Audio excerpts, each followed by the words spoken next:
အမလေးကုန်ပါပြီမလေးအမလေးနင်းကြည့်စားနေတာဟင်အာသာမပြေမမဝေးဖြည်းဖြည်းစားအောင်ဟေးဒီမှာနောက်ကကလေးတွေက2ယောက်ကြံသေးတယ်အမလေးရက်ကွက်ကပြီးလာမှာဆန်လေးရှိပြီးပေးတာနော်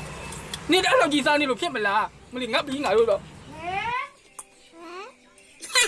ဒီကျူလိုက်ကြောင်းညာကြီးအိမ်လာ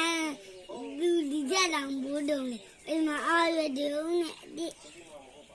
လေးတော့ဝဲတာပြီးဆိုင်တယ်ကြီးရထိုခင်းနေထိုအလေးမစားတဲ့ခင်းနေထို